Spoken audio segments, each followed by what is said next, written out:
what's up, man? It's your boy Derek Branch here of Strike7Sports.com.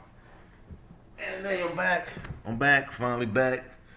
I pretty much missed a month of recording in the month of May, but I'm back on the scene. And today I'm just gonna talk about the LA Lakers, man, and kind of shocked by it somewhat about their demise when it comes to the playoffs. They were recently eliminated from the first round of the postseason by the young and upcoming Phoenix Suns, led by Chris Paul, future Hall of Famer, and his young mentee Devin Booker. I mean, it's I picked the Lakers to win that game. I did. I really did. I thought they was gonna win the game. You know, LeBron James is. It's hard to go. It's hard for me to go against LeBron James during the postseason. And in games like that, do or die, it's hard for me to pick against him. He's on the level with guys like Tom Brady, Patrick Mahomes, Steph Curry, to a certain extent. But LeBron is the ultimate do or die player, in my opinion. And that didn't happen. Unfortunately, they lost the game. Just a lot to compress. A lot went down. The Lakers, the team. I mean, it was a good team before all the injuries occurred. They were playing. I think at one point they were like the 1 or 2 seed in the West before those injuries occurred with AD, LeBron James, and when LeBron went down, the wheels really felt off. You know, AD had that calf strain around I think that was around February if I'm not mistaken when that injury occurred. So that pretty much played a part in it. You know, that sealed it for their playoff chances. They fell down to a bubble team pretty much, and got into the playoffs as a play-in. Was it through the play-in route, the route that LeBron James criticized so much. So, but it is what it is, man. They're out of the postseason, man, and it's unfortunate. It's unfortunate that it happened, but it is what it is. Now, people will say that LeBron always needing help for the to build it for a team to have a winning team around him. Well, now he really needs help. He really is. He's gonna need help as he gets older. Now he's getting older. I've come to that realization. You know, he cannot. I don't believe he can carry a team like he did in previous years when it was those Cleveland Cavalier type teams where he was pretty much the alpha and pretty much carried their team, scoring over 30 to 45 points a game. He can't do that anymore. You know, he can't. And I said this during the season. I was saying that they're gonna need 100%, 80 to 100 to 100% Anthony Davis to perform in the postseason, and that didn't happen. You know, he got injured, re-aggravated that injury during the playoffs, and it didn't happen. And he wasn't able to go, man. And it's unfortunate because I believe that with AD on the court with LeBron, I think the Lakers are a top 5 team in the West easily, and I don't think that Phoenix would have beat them. It would have probably took them to 7 games, 6 to 7 games, but I don't know if Phoenix could beat them. I don't. I really don't, man. And it's something to think about going forward, man. I think LeBron will still give you those games and moments, certain spots where he can score 25, 20 to 35 points a game and get a win. But I don't see that happening every night. I don't see that happening every week with the guy, you know. But he's gonna need help. I don't know how they.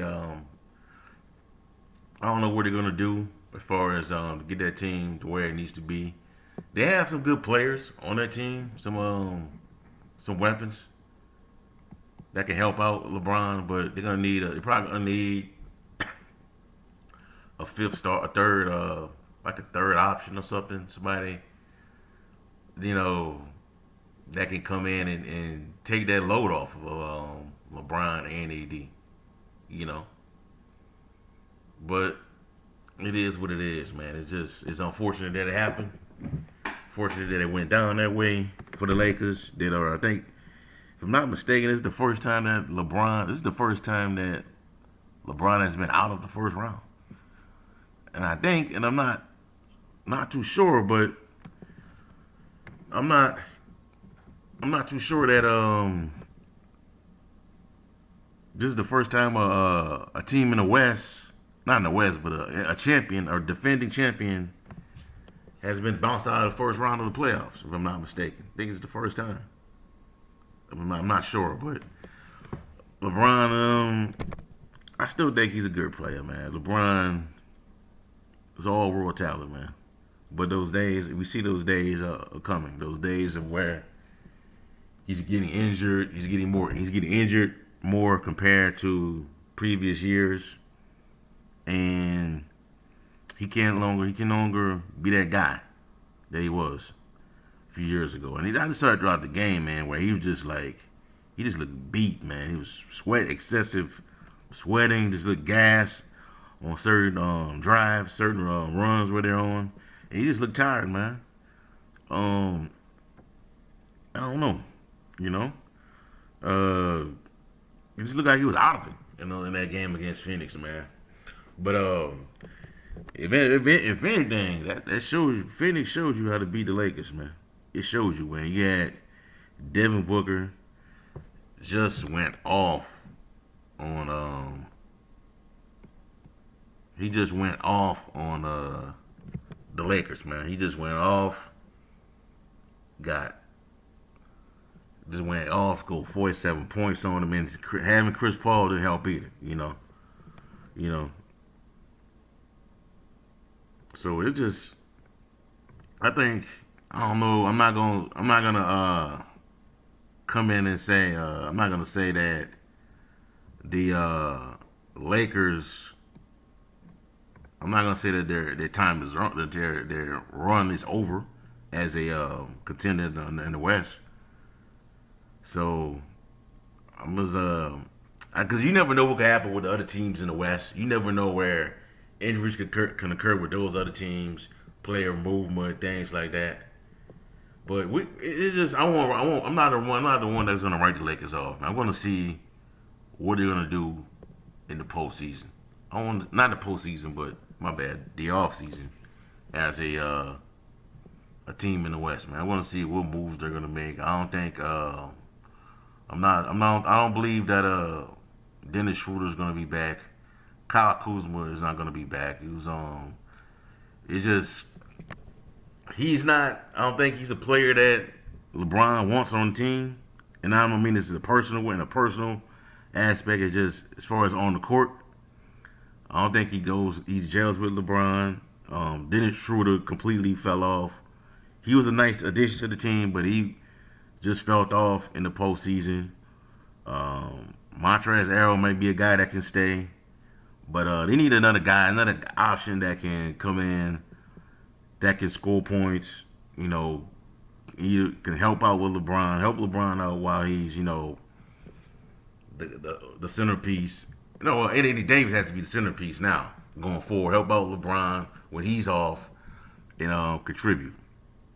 But I don't think they're gonna.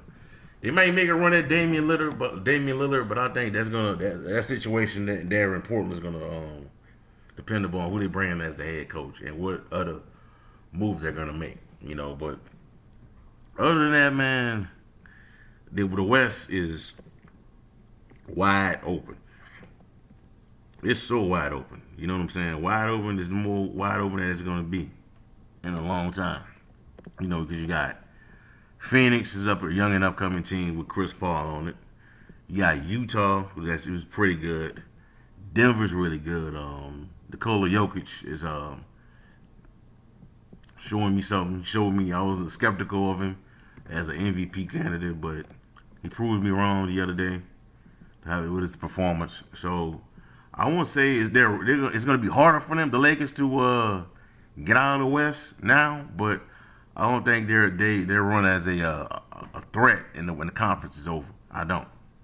I really don't. So we just gotta see how everything goes. I'm not gonna try to jump and speculate too much on what moves they're gonna make going forward, but I just expect them to. I think. I think Dennis Schroeder's gonna be gone, man. Dennis Schroeder and Kyle Kuzma is gonna be out of there. You know. But anyways, man, gonna go through a quick break, and I'll be right back. Pay some bills.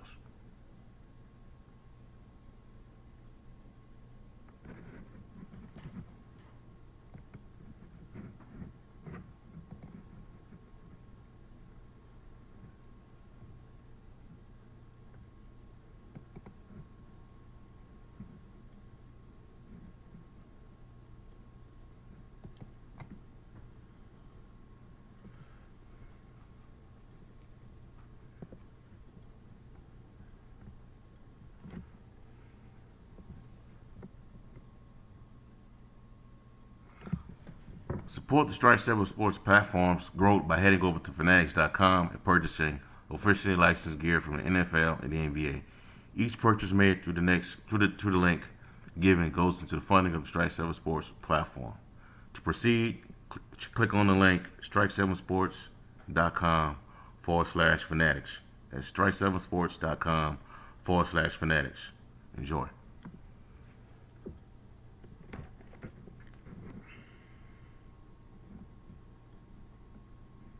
All right, so I'm back on the podcast, and now I want to segue into another topic that revolves around the Lakers, more particularly to LeBron James, and it's just funny. I just noticed the hypocrisy in the media, and I'm a part of the media, the national media. I'm not the national media, but I'm independent, but I just noticed the hypocrisy of the media, and the protection of LeBron James.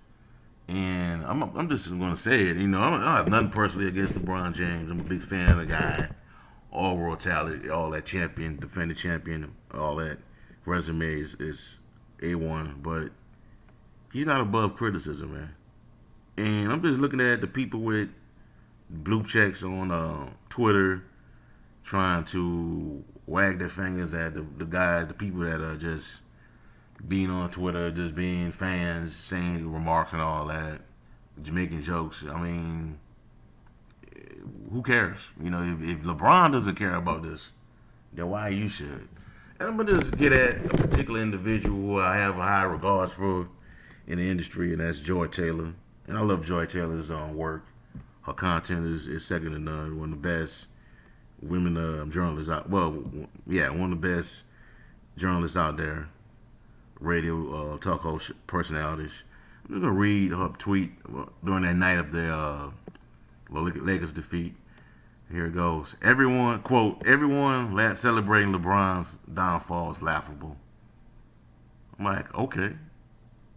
But when the guy, let that been Kyrie or KD or James Harden or any other stars losing in that moment, you'd be laughing on your show the next day. Laughing and all that stuff, making jokes about it during the next day on your show with Colin Cowherd. So you can miss me with that one, man.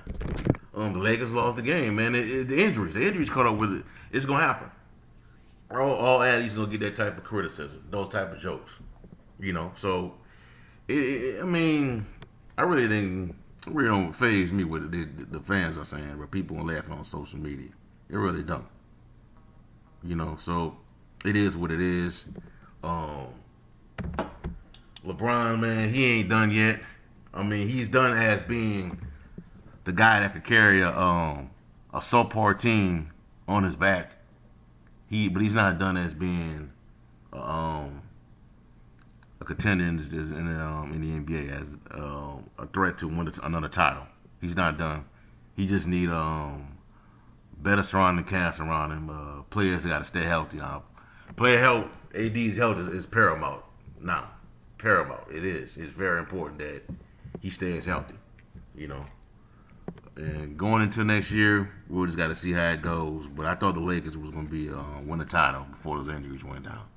And I was just coming to my realization that LeBron needs help. LeBron cannot do what he usually do 5 to 10 years ago. He just can't. Well, anyways, man, that's all I have for y'all for right now, man. I'm in this podcast. Just want to do a little quick one before I get up out here today.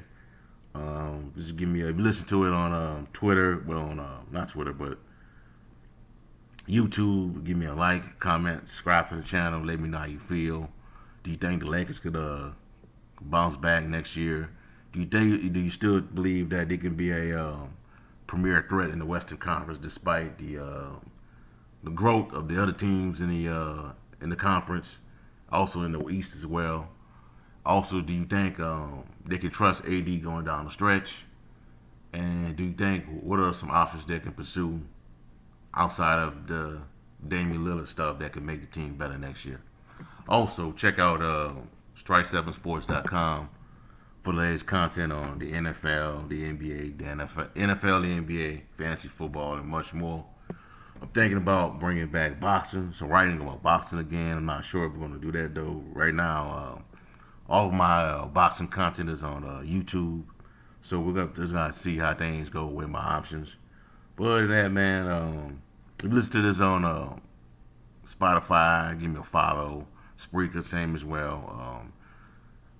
iHeart, Anchor. Just let me know how you feel in the comments. Give me 5-star rating. Let me know how you feel with the podcast and this episode. And also, but the questions I pose on at the end. Have a blessed day. Peace. I'm out.